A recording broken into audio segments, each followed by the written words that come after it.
अस्सलाम वालेकुम स्टूडेंट्स। आज हमने अपना चैप्टर नंबर 11 का टॉपिक नंबर 11.3 स्टार्ट करना है, जो कि है EMF and maximum power output से रिलेटेड। ठीक है, तो सबसे पहले हम ईएमएफ पर बात कर लेते हैं, उसके बाद फिर हम देखेंगे कि पावर होती क्या चीज है, और फिर हमें सर्किट में मैक्सिमम पावर जो है वो एज एन आउटपुट किस तरह से मिल सकती है। तो देखिए, अगर हम ईएमएफ टर्म को देखें तो हमारा जो पिछला टॉपिक था उसमें भी हमने थोड़ा सा इलेक्ट्रिक पोटेंशियल और पोटेंशियल एनर्जी वाले टॉपिक में थोड़ी सी बात हमने ईएमएफ और पोटेंशियल डिफरेंस पर की थी। ठीक है, अगर हम अपनी उसी बात को कंटिन्यू करें तो देखें, ये जो ईएमएफ है ये तीन वर्ड से मिलकर बना है ना। इसमें ये जो ई है ये रिप्रेजेंट कर रहा है इलेक्ट्रॉन को, ये जो एम है ये रिप्रेजेंट कर रहा है मोशन को, और ये जो एफ है ये रिप्रेजेंट कर रहा है फोर्स को। यानी कि इलेक्ट्रॉन को मूव करवाने के लिए आप जो फोर्स अप्लाई करेंगे उसको हम ईएमएफ कहते हैं। ये तो मैंने आपसे सिंपल सी बात की कि ये जो ईएमएफ है ये तीन वर्ड्स से मिलकर बना है।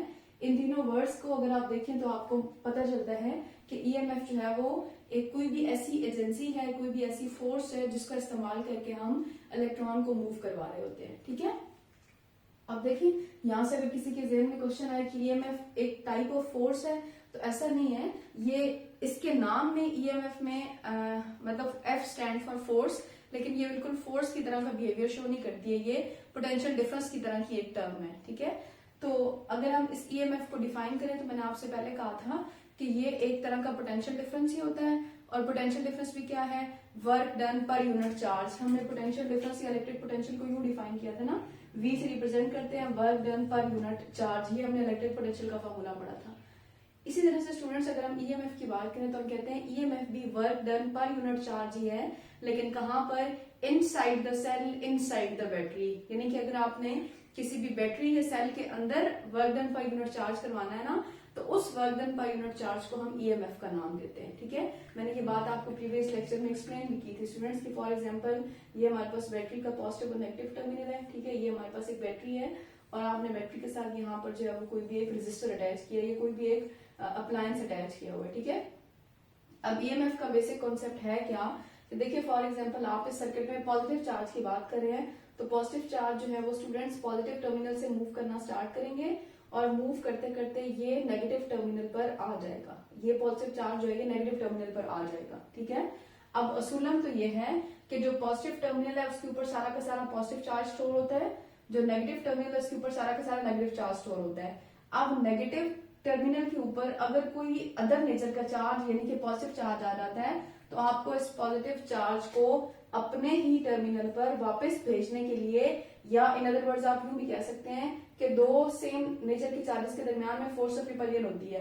तो अगर आपने इस पॉजिटिव चार्ज और इस पॉजिटिव चार्ज के दरमियान में फोर्स ऑफ रिपल्जन को ओवरकम करने के लिए इस चार्ज पर जो आप work done per unit charge करेंगे इनसाइड द बैटरी, या आप कह सकते हो inside the cell, that work done per unit charge is known as EMF. ठीक है, ये बात मैंने पहले भी आपको एक्सप्लेन की थी। सो अगर हम यहीं से देखें तो नंबर 1 तो फिर हम ईएमएफ की कुछ बेसिक टर्म्स को देख लेते हैं। तो अगर हम इसको डिफाइन करें स्टूडेंट्स, तो हमने कहा था it is the amount of work done per unit charge inside the battery, या आप कह सकते हो इनसाइड द सेल। सेल ये बैटरी जो भी आप यूज कर रहे हैं उसके अंदर जो work done per unit charge होगा उसको हम ईएमएफ कहते हैं। ठीक है, फिर अगर हम स्टूडेंट्स इसको मैथमेटिकली देखें तो हमारे पास जो ईएमएफ का फॉर्मूला बन जाता है वो क्या बन जाता है जी? ईएमएफ का फॉर्मूला बन जाता है work done per unit charge. ठीक है, अब यहाँ से अगर आप इसका यूनिट बनाना चाहें तो फिर हम क्या देख लेते हैं कि इसका यूनिट भी वोल्ट की तरह ही होता है। 1 वोल्ट होता है वोल्टेज की तरह। कैसे कि वर्क जो है वो हम जाउस में लेते हैं, चार्ज कूलम में होता है स्टूडेंट्स, तो जाउस पर कूलम ये 1 वोल्ट के इक्विवेलेंट होता है। ठीक है, और नंबर 4 अगर आप देखो स्टूडेंट्स तो ये भी एक स्केलर क्वांटिटी है। EMF is also a scalar quantity. ठीक है, अच्छा, अब आपकी बुक में इस ईएमएफ को एक्सप्लेन करने के लिए उन्होंने एक सर्किट डायग्राम बनाई हुई है, और सर्किट डायग्राम को बनाकर आपको इसके डिफरेंट केसेस एक्सप्लेन किए हुए हैं। तो अब हम ये जो हमने देखा ना कि work done per unit charge inside the battery is known as EMF, तो हम उसी बात को सर्किट डायग्राम में बनाते हैं और फिर वो जो डिफरेंट इसके केसेस है उन पर बात हम कर लेते हैं। ठीक है, अच्छा, अब देखिए फॉर एग्जांपल ये मेरे पास बैटरी है, ठीक है, और स्टूडेंट्स ये बैटरी का पॉजिटिव टर्मिनल और नेगेटिव टर्मिनल है। ये हो गया बैटरी का पॉजिटिव टर्मिनल और ये हो गया बैटरी का नेगेटिव टर्मिनल, ठीक है। अच्छा, अब हम क्या करते हैं कि हमने एक लोड रेजिस्टेंस R अटैच किया हुआ है, ठीक है, और इसके दरम्यान में हमने एक वोल्ट मीटर भी अटैच किया हुआ है स्टूडेंट्स। वोल्ट और ये जो बैटरी के टर्मिनल्स है ना पॉजिटिव और नेगेटिव, तो ये बैटरी है, तो बैटरी के अंदर भी अपनी एक रेजिस्टेंस मौजूद होती है जिसको हम इंटरनल रेजिस्टेंस का नाम देते हैं, ठीक है। मैं अपनी बात को फिर रिपीट करती हूँ कि ये मैंने बैटरी बनाई, बैटरी का पॉजिटिव टर्मिनल और बैटरी का नेगेटिव टर्मिनल है, पॉजिटिव टर्मिनल के साथ और ये बैटरी के नेगेटिव टर्मिनल के साथ ये हमने एक रेजिस्टेंस अटैच की, रेजिस्टर अटैच किया, यानी कि कोई भी अप्लायंस अटैच किया। इसकी रेजिस्टेंस को स्टूडेंट्स हम कहते हैं लोड रेजिस्टेंस।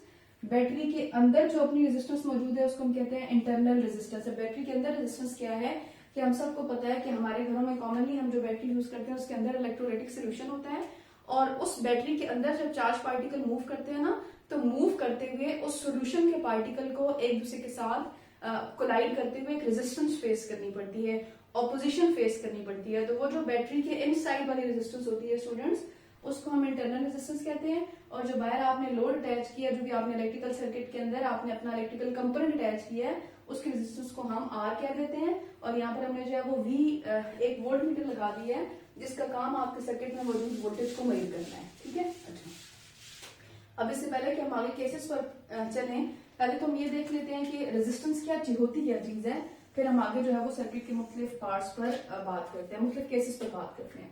तो देखिए रेजिस्टेंस जो है ये किसी भी मटेरियल की एक फिजिकल प्रॉपर्टी होती है, ठीक है। और अगर हम डिफाइन करें ना तो हम कहते हैं it is the opposition to the flow of charges. यानी कि स्टूडेंट्स जब चार्ज पार्टिकल मूव कर रहे होते हैं ना, तो मूविंग चार्ज पार्टिकल को अपने सामने या अपने रास्ते में जो ऑपोजिशन फेस करनी पड़ती है, उस ऑपोजिशन को हम रेजिस्टेंस कह देते हैं, ठीक है।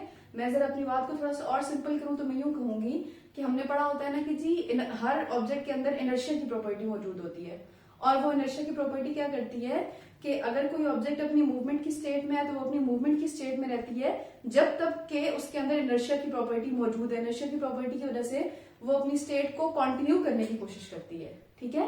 और अगर कोई ऑब्जेक्ट रेस्ट पर होता है तो वो रेस्ट पर ही रहता है जब तक उसके अंदर इनफ प्रॉपर्टी ऑफ इनर्शिया मौजूद है। अगर इनर्शिया की प्रॉपर्टी खत्म हो जाए तो फिर आप अपने ऑब्जेक्ट की रेस्ट की स्टेट को चेंज करवा के मूवमेंट में लेकर जा सकते हैं, और मोशन की स्टेट को रोककर आप उसको रेस्ट पर लेकर आ सकते हैं। बिल्कुल इसी तरह चार्ज पार्टिकल भी जब मूव करते हैं तो चार्ज पार्टिकल को मूव करते हुए अपने रास्ते में एक अपोजिंग फोर्स, एक ऑपोजिशन फेस करनी पड़ती है, जिसको ओवरकम करके चार्ज पार्टिकल आगे मूव करते हैं। और इस ऑपोजिशन को ओवर करने के लिए चार्ज पार्टिकल के अंदर मौजूद एनर्जी में डिक्रीज आता है, उनकी सम एनर्जी लॉस हो जाती है, ठीक है। तो इस फिजिकल प्रॉपर्टी को हम रेजिस्टेंस का नाम देते हैं। सिंबल अगर हम देखें स्टूडेंट्स तो सिंबॉलिकली हम रेजिस्टेंस को R से रिप्रेजेंट कर रहे होते हैं, ठीक है।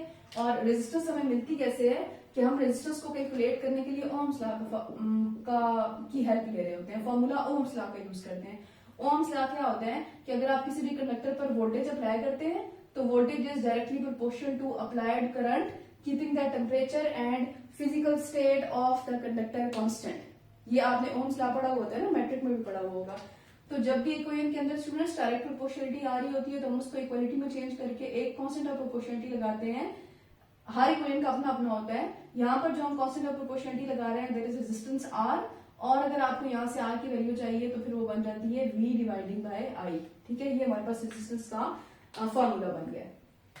और स्टूडेंट्स फिर यहाँ से अगर आप इसका यूनिट बनाना चाहते हैं तो वो क्या आ जाएगा, वोल्टेज को हम स्टूडेंट्स वोल्ट्स में लेते हैं और करंट को हम एम्पेयर्स में ले रहे होते हैं। तो रेजिस्टेंस का जो यूनिट बन जाएगा वो बन जाएगा वोल्ट्स पर एम्पेयर, और हम इसे क्या देते हैं ओहम्स, ठीक है।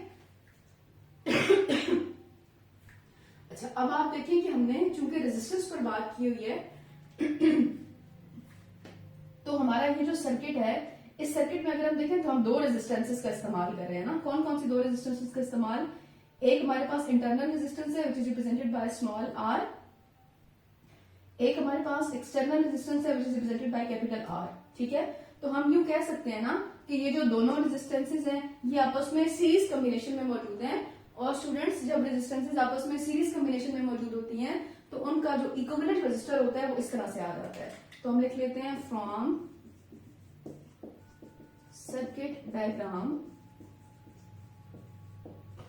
आर इक्विवेलेंट जो है स्टूडेंट्स वो small R plus capital R के इक्वल हो गया है। ठीक है, अब इसी सर्किट पे हम ओम्स लॉ लगाते हैं by applying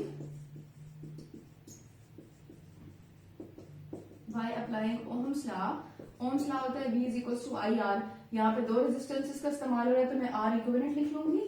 V is equal to I capital R plus small r आ जाएगा students. I R plus I small r आ जाएगा। तो हमारे पास V is equal to I R की जगह पे हम कह लेते हैं, ये जो आई आर है ना इसको हम टर्मिनल वोल्टेज कहते हैं, VT से रिप्रेजेंट करते हैं, प्लस आई आर कह देते हैं। अब देखिए यहाँ पर मैं इसको V लिखूं जैसे ओम्स लॉ की फॉर्म होती है ना V, या EMF एक तरह की वोल्टेज होती है ना, तो मैं E लिखूं बात एक ही जैसी है। अब आपकी बुक में चूंकि E लिखा हुआ है तो मैं इसको E से रिप्लेस कर देती हूँ, यानी कि ये जो EMF है ये इक्वल है आई आर यानी कि terminal voltage plus I small R के। ठीक है, आपकी बुक में मेंशन नहीं है लेकिन ये जो आई स्मॉल आर होता है ना इसको बाज बुक्स में लिखा होता है ये वोल्टेज ड्रॉप की इक्वल होता है, और स्टूडेंट्स इसको हम V के साथ स्मॉल r से रिप्रेजेंट करते हैं। ठीक है, आप जस्ट फॉर योर इंफॉर्मेशन आप इक्वेशन को यूं भी लिख सकते हैं E is equals to VT plus VR। ठीक है, मैं नेक्स्ट सेट में ऊपर लिख देती हूँ, मे भी नजर आ रहा है या नहीं। हम इस इक्वेशन को स्टूडेंट्स यूं भी लिख सकते हैं E is equals to VT plus VR। अब ये VT प्लस VR था क्या कि ये जो I और कैपिटल R वाला फैक्टर है ये टर्मिनल वोल्टेज के इक्वल हो गया, और ये I और जो स्मॉल r वाला फैक्टर है स्टूडेंट्स ये वोल्टेज ड्रॉप के इक्वल हो गया। ठीक है, आपकी बुक में ये वाली फॉर्म लिखी हुई है, आप ये वाली फॉर्म लिखें। मतलब अक्सर बुक्स में बाज बुक्स में इस तरह से लिखा होता है तो जस्ट आपकी इन्फॉर्मेशन के लिए आपको बताया। ठीक है, यानी कि आप यूं कह सकते हैं स्टूडेंट्स कि हमने अपने सर्किट में जो EMF प्रोवाइड किया था वो EMF आगे से दो हिस्सों में डिवाइड हो रहा है। कौन से दो हिस्सों में कि उसका कुछ पार्ट जो है वो इंटरनल रेजिस्टेंस की तरफ जा रहा है, इंटरनली लॉस हो रहा है, और कुछ हिस्सा जो है वो उसका लोड रेजिस्टर R की तरफ जा रहा है। ठीक है, that is equal to terminal potential difference plus voltage drop. और इसी इक्वेशन को आप यूं भी कह सकते हैं ना कि अगर आपने वोल्टेज ड्रॉप लेना है तो ये E माइनस VT या सॉरी VR, और ये आप कह सकते हैं E माइनस IR के इक्वल हो जाएगी। ठीक है,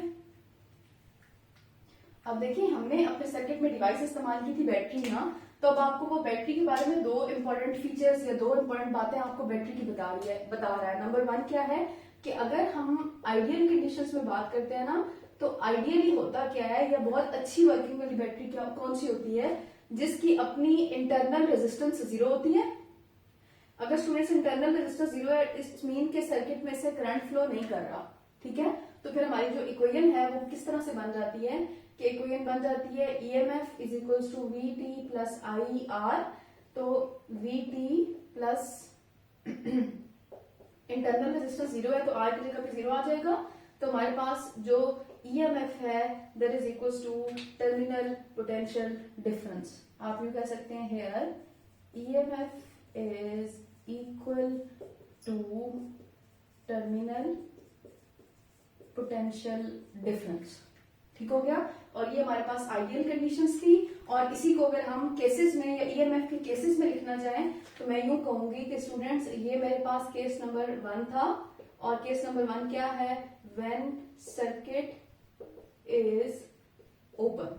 ओपन सर्किट में से करंट फ्लो नहीं करता, यूं भी कह सकते हैं जब करंट फ्लो नहीं करता इसका मतलब इंटरनल रेजिस्टेंस जीरो है। जब आप यहाँ पर लाकर पुट करेंगे तो हमारे पास जो EMF है वो इक्वल आ जाएगी टर्मिनल पोटेंशियल डिफरेंस के। ठीक है,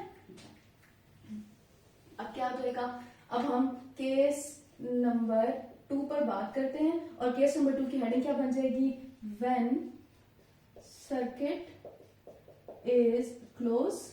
और सर्किट क्लोज है तो फिर ये हमारे पास बैटरी के हिसाब से दूसरी कंडीशन बनेगी, यानी कि रियल वाली कंडीशंस बन जाएंगी। और अगर सर्किट क्लोज है ना तो सर्किट क्लोज में फिर बैटरी दो फंक्शन परफॉर्म कर रही होती है। कौन कौन से दो फंक्शन परफॉर्म कर रही होती है स्टूडेंट्स कि एक तो अगर सर्किट क्लोज है तो बैटरी चार्ज हो रही होती है, चार्जिंग वाला मामला हो रहा होता है, और एक जो है वो डिस्चार्जिंग वाला मामला होता है। अब ये चार्जिंग और डिस्चार्जिंग क्या है कि देखें जब हम अपने घरों में बैटरी इस्तेमाल करते हैं ना यूपीएस के साथ भी आपने बैटरी लगाई होती है, तो उसका जो एक कनेक्शन है वो आपने वापडा के साथ दिया हुआ होता है। अब वापडा के साथ कनेक्शन देने का मकसद क्या होता है कि जब आप बैटरी से अपनी इलेक्ट्रिकल एनर्जी ले रहे होते हैं, कंज्यूम कर रहे होते हैं, तो कुछ टाइम के बाद बैटरी बिल्कुल खाली हो जाती है, डिस्चार्ज हो जाती है ना, जिसमें जितनी भी उसमें इलेक्ट्रिकल एनर्जी है, जब आप उसे यूज कर लेते हैं तो बैटरी एम्प्टी हो जाती है।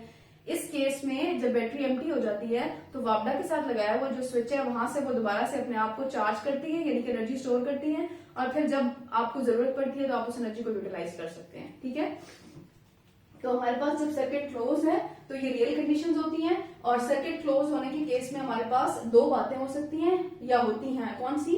एक तो हम चार्जिंग वाली कंडीशन डिस्कस करते हैं, और एक जो है वो हम डिस्चार्जिंग वाली कंडीशन डिस्कस कर लेते हैं। ठीक है, अब चार्जिंग वाली कंडीशन में बेसिकली हो क्या रहा होता है कि charges are moving from low potential to high potential.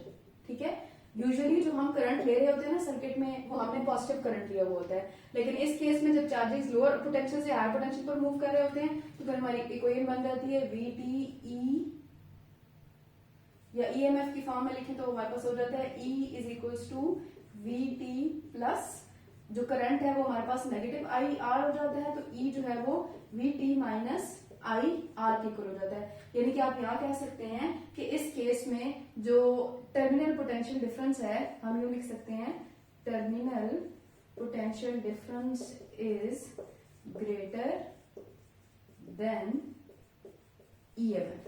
ठीक है, चार्जिंग वाले केस में जो हमारा फाइनल इक्वेशन बनेगी वो ये बनेगी कि EMF जो है वो E is equal to V minus IR के इक्वल है, और जो टर्मिनल पोटेंशियल डिफरेंस है that is greater than EMF। Mathematically हम इसे यूं लिख सकते हैं कि VT is greater than EMF of the source. और फिर हमारा जो डिस्चार्जिंग वाला केस होता है इसमें आप यूं कह सकते हैं कि battery is consuming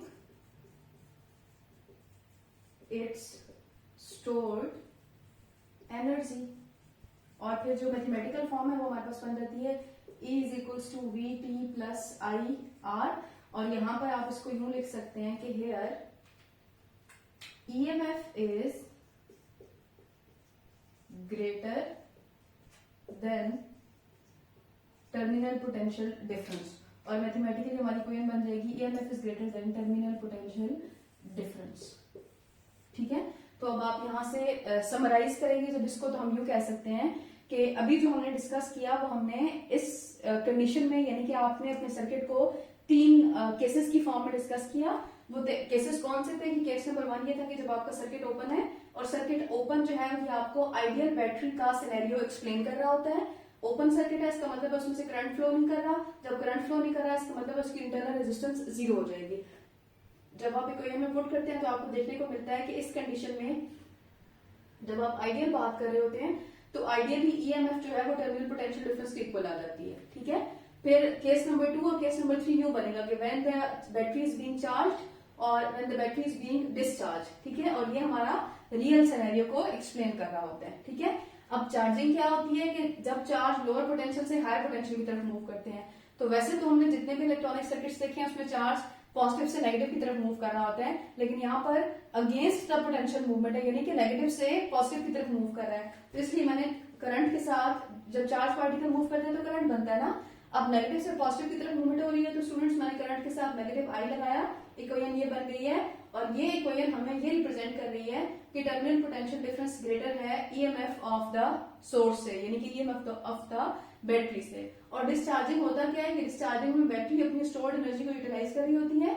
mathematical equation ये है, और इसके रिजल्ट में हम कहते हैं कि यहाँ पर जो EMF है वो ग्रेटर है टर्मिनल पोटेंशियल डिफरेंस से। ठीक है, तो डिफरेंट केसेस करने के बाद यानी EMF को एक्सप्लेन करने के लिए हमने जो अपनी बैटरी अटैच की थी उस बैटरी को रियल और आइडियल कंडीशन में एक्सप्लेन करने के बाद, या मैं यूं कह सकती हूँ कि हमने 3 तरह से कि जब आप बैटरी को चार्जिंग कर रहे होते हैं, जब आपकी बैटरी डिस्चार्ज हो रही होती है, या जब आपका सर्किट ओपन होता है, तो उस कंडीशन में हमारे पास EMF और टर्मिनल पोटेंशियल डिफरेंस के दरमियान में रिलेशनशिप क्या बनता है वो हमने भी पहले थोड़ी देर पहले डिराइव किया था। अब हम बात कर लेते हैं इंटरनल रेजिस्टेंस को, देख लेते हैं कि हमें वो इंटरनल रेजिस्टेंस के बारे में कुछ इन्फॉर्मेशन प्रोवाइड कर रहा है। ठीक है, इंटरनल रेजिस्टेंस को स्टूडेंट्स हमने R से रिप्रेजेंट किया हुआ होता है। ठीक है, और हमें पता है कि जो ओम्स लॉ है ना वो V is equals to I R होता है। यानी कि मैं यूं कह सकती हूँ कि ये जो V है अगर इसको कांस्टेंट रहना है, अगर क्या ये V रहता ही कांस्टेंट है, इसका मतलब है I और R के दरमियान में इनवर्स रिलेशनशिप होना चाहिए, इनवर्स रिलेशनशिप होना चाहिए। इनवर्स रिलेशनशिप होगा तभी V कांस्टेंट रहेगा। तो वो आपको बता रहा है कि अगर आपके सर्किट में जो रेजिस्टेंस है वो कम होती है, सॉरी अगर आपके सर्किट में आप रेजिस्टेंस को बढ़ाते हैं तो रेजिस्टेंस को बढ़ाने के नतीजे में वोल्टेज तो बढ़ जाती है, लेकिन इस केस में जो आपका करंट है वो सर्किट में डिक्रीज करना शुरू कर देता है। यानी कि आपने अगर अमाउंट ऑफ करंट को डिक्रीज कराना है स्टूडेंट्स, तो आप रेजिस्टेंस को बढ़ाएं, रेजिस्टेंस बढ़ेगी तो करंट जो है वो डिक्रीज हो जाएगा। ठीक है, अच्छा फिर वो आपको बता रहा है कि जी हम सर्किट में मौजूद इंटरनल रेजिस्टेंस को इंक्रीज कैसे करते हैं। How internal resistance increases and decreases।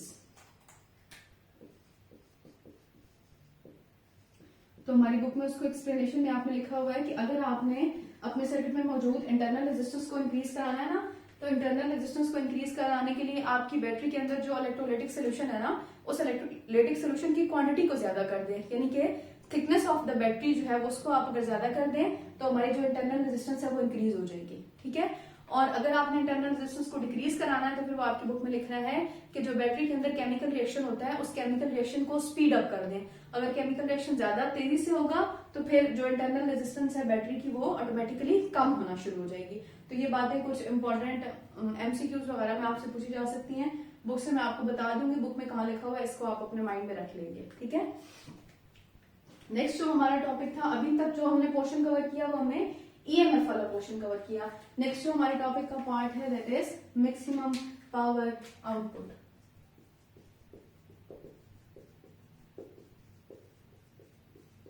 ठीक है, अच्छा अब देखें पावर का फार्मूला अगर हम जनरली देखें ना तो हमने पढ़ा होता है P is equals to V I, और पावर होती क्या है कि जितना भी आप work done per unit time करते हैं ना उसको हम पावर कह देते हैं। ठीक है, अब यहां से अगर हम देखें तो हमने पढ़ा होता है कि वी आई आर की इक्वल होता है, इक्वेशन में पुट करें तो आई आर मल्टीप्लाइड बाय आई, तो पावर का फॉर्मूला जो बन जाता है स्टूडेंट्स वो आई स्क्वायर आर बन जाता है। ठीक है, अब हम अपने सर्किट को अगर देखें तो फ्रॉम प्रीवियस सर्किट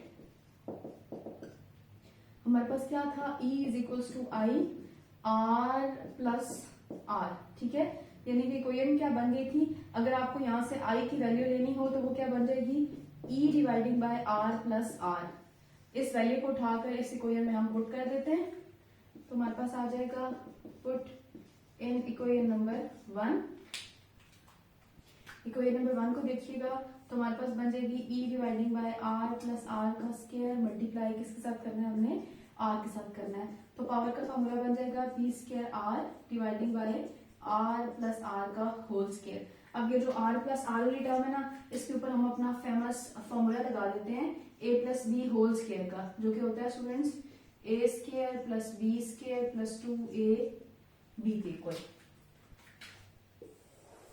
ओपन कर लेते हैं तो हमारे पास बन जाता है e square are dividing by a का स्क्वायर प्लस बी का स्क्वायर प्लस 2ab। अब अपनी इस इक्वेशन को थोड़ा सा मॉडिफाई करने के लिए हम लिखेंगे adding and subtracting 2r on denominator. ठीक है जी, तो हमारी जो इक्वेशन बन जाएगी वो बन जाएगी P is equal to E square are dividing by R का स्क्वायर प्लस स्मॉल आर का square plus 2 capital R small R. इसको साथ में ऐड भी कर दें स्टूडेंट्स और सब्ट्रैक्ट भी कर देंगे।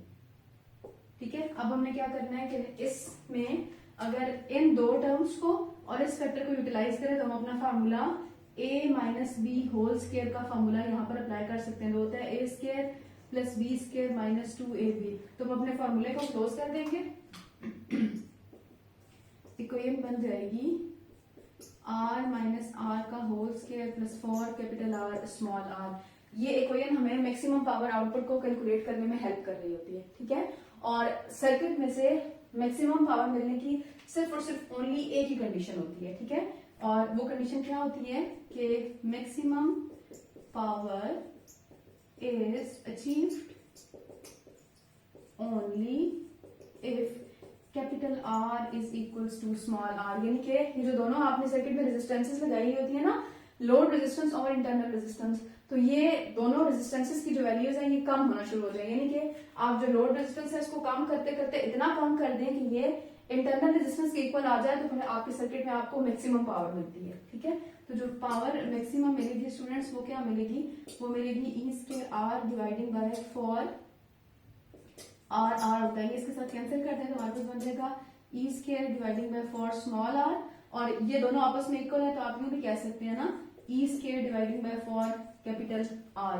तो पावर अगर आपने सर्किट में मैक्सिमम लेनी है तो मैक्सिमम पावर को अचीव करने के लिए आपको क्या करना पड़ेगा, आपको अपने लोड रेजिस्टेंस की वैल्यू को कम कर करके इतनी कम कर देनी पड़ेगी कि वो इंटरनल रेजिस्टेंस के इक्वल आ जाए, फिर आपको सर्किट में मैक्सिमम पावर मिल जाएगी। और मैक्सिमम पावर को मैथमेटिकली रिप्रेजेंट करने के लिए power maximum is equal to E square by 4 r, या आप यूं भी लिख सकते हैं e square by 4 capital R. Small r capital R को मैंने इक्वल क्यों लिखा, बिकॉज ये दोनों आपस में मैग्नीट्यूड में इक्वल हो जाएंगे ना, फिर आप ई स्क्वायर बाय 4 कैपिटल आर लिखें या आप ई स्क्वायर बाय 4 स्मॉल आर लिखें, it doesn't make any difference, right. अब हम अपनी बुक को देख लेते हैं कि हमारी बुक जो है वो हमें इस बारे में क्या कह रही है।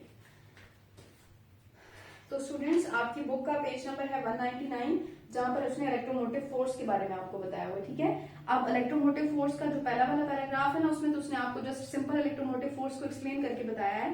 कह रहा है कि we must require some kind of source named as EMF source to accelerate charge carrier which will be able to provide potential difference across the conducting material. देखें, हमें एक तरह का सोर्स चाहिए होता है जो कि चार्ज पार्टिकल को एक्सेलरेट करे, मूव करवाए, ताकि charge particle potential difference create करें।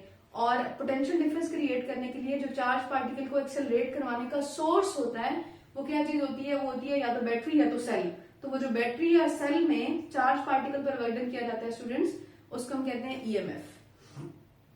नेक्स्ट लिख रहा है the EMF source helps to convert chemical energy into electrical energy. तो मैंने आपको पहले बताया था कि ईएमएफ सोर्स बैटरी है, तो बैटरी में मौजूद केमिकल है तो उसके अंदर जो एनर्जी होगी वो केमिकल एनर्जी होगी, और जब आप उस बैटरी में मौजूद केमिकल में जो चार्ज पार्टिकल है उनको मूव करवा रहे होते हैं तो वो आपको इलेक्ट्रिकल एनर्जी दे रहे होते हैं। तो बैटरी एक ऐसा डिवाइस है जो कि केमिकल एनर्जी को इलेक्ट्रिकल एनर्जी में कन्वर्ट करके देता है, या बात जगह पर लिखा होता है it is a device which is used to convert non electrical form of energy into electrical form of energy.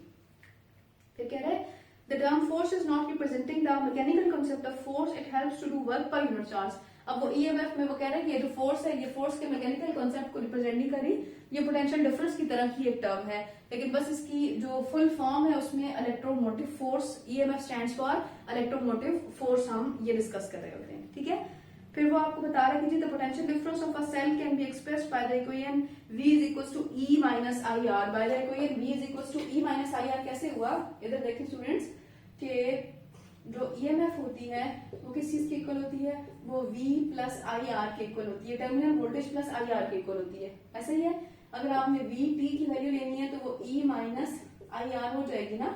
तो बुक में लिखा हुआ है कि जो टर्मिनल पोटेंशियल डिफरेंस है that is equals to EMF minus IR। फिर वो आपको बता रहा है कि जी नेक्स्ट मैं रीड नहीं करी बिकॉज जनरल सी बातें उसने लिखी हैं। लोड रेजिस्टेंस जो है वो equivalent resistance minus internal resistance के इक्वल है। क्यों कि हमने कोई ये लिखी हुई होती है ना कि आर इक्विवेलेंट जो है वो R load plus R internal के बराबर होती है, या यूं कह सकते हैं small R is internal resistance के बराबर होती है। तो अगर आपने आर लोड लेना है स्टूडेंट्स तो वो r equivalent minus r internal ही हो जाएगा ना, जो कि आपकी बुक में फॉर्म लिखी हुई है। तो देखें ये इस तरह से आपकी बुक में इसको एक्सप्लेन किया हुआ है। फिर कह रहे हैं कोई नंबर 2 में कि जो करंट है वो EMF by load resistance plus internal resistance है, तो हमने ये लिखा हुआ है कि करंट जो है वो EMF dividing by load resistance plus internal resistance के इक्वल है। नेक्स्ट स्टूडेंट्स जो आपका पेज नंबर 200 है उसमें जो पहला पैराग्राफ है उसमें उसने आपको रेजिस्टेंस के बारे में बताया। जैसे मैंने आपको बताया था ना, अभी मैंने वो पार्ट रेज कर दिया, लेकिन मैंने आपको बताया था कि resistance is the opposition to the flow of charges.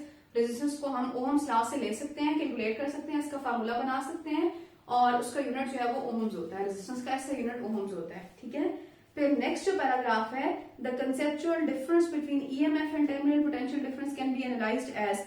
तो ये जो conceptual difference between EMF and terminal potential difference है, इसके लिए स्टूडेंट्स मैंने आपको 3 केसेस बताए थे। यहाँ पर हमने सर्किट डायग्राम को एक्सप्लेन किया था, और सर्किट डायग्राम के जरिए मैंने आपको 3 केसेस बताए थे कि अगर आपका सर्किट ओपन है तो फिर टर्मिनल पोटेंशियल डिफरेंस और ईएमएफ में क्या रिलेशनशिप होता है। और अगर आपका सर्किट क्लोज है तो फिर चार्जिंग और डिस्चार्जिंग के केस में ईएमएफ और टर्मिनल पोटेंशियल डिफरेंस में क्या रिलेशनशिप होता है ये मैं आपको एक्सप्लेन कर चुकी हूँ। ठीक है, नेक्स्ट पैराग्राफ भी उसी बात को कंटिन्यू कर रहा है, लेकिन नेक्स्ट पैराग्राफ में अगर आप देखें ना तो जो आपकी फिफ्थ लाइन है ना नेक्स्ट पैराग्राफ की 200 पेज के थर्ड पैराग्राफ की फिफ्थ लाइन, तो वहां पे लिखा हुआ है there can be so many reasons by which internal resistance can be increased but one of the most appealing factor is the high thickness level of solid electrolyte interface. तो मैंने आपको बताया कि बुक में वो आपको बता रहा है कि जी इंटरनल रेजिस्टेंस को बढ़ाना कैसे है, कम कैसे करना है, ये मैंने आपको बताया था कि आपने ये बात याद रख लेनी है, एमसीक्यूज में आपसे पूछी जाएगी। और फिर आगे लिखा हुआ है कि इन battery electrolysis process occur depending upon rate of chemical reaction, if chemical reaction speed up it reduces internal resistance of the battery. अगर केमिकल रिएक्शन को ज्यादा कर दें तो फिर इंटरनल रेजिस्टेंस जो है वो कम हो जाती है। ठीक है, और फिर जो हमारा नेक्स्ट पेज है 201, तो नेक्स्ट पेज पे उसने आपको मैक्सिमम पावर आउटपुट को एक्सप्लेन किया हुआ है। देखिए आपकी क्वेश्चन नंबर 11.3 जो है वो उसमें पावर को उसने E²/4R से रिप्रेजेंट किया हुआ है, और अगले जो दो छोटे से पैराग्राफ है उसमें उसने आपको बताया हुआ है कि जी ओम्स लॉ क्या होता है और रेजिस्टेंस के बारे में बताया हुआ है, जो कि मैं आपको पहले बता चुकी हूँ। ठीक है, तो ये हमारा बेसिक सा सिंपल सा टॉपिक था जिसको आपने इन हेडिंग्स की फॉर्म में पढ़ना है। ईएमएफ तो हमने इससे पहले एक्सप्लेन किया था, ईएमएफ के लिए तो मैंने जो आपको पॉइंट्स बताए थे वो आपने याद कर लेना है, और जो मैक्सिमम पावर आउटपुट है उसके लिए आपने ये डेरिवेशन कर लेनी है। मैक्सिमम पावर आउटपुट थ्योरम आपको कहता क्या है कि सर्किट में मैक्सिमम पावर तब मिलती है जब आप लोड रेजिस्टेंस को इंटरनल रेजिस्टेंस के इक्वल कर दें, तो फिर आपका सर्किट आपको मैक्सिमम पावर उस टाइम पर प्रोवाइड कर रहा होता है। बाकी ये मैथमेटिकल इक्वेशन है, आपने इसी तरह से इस मैथमेटिकल इक्वेशन को याद कर लेना है।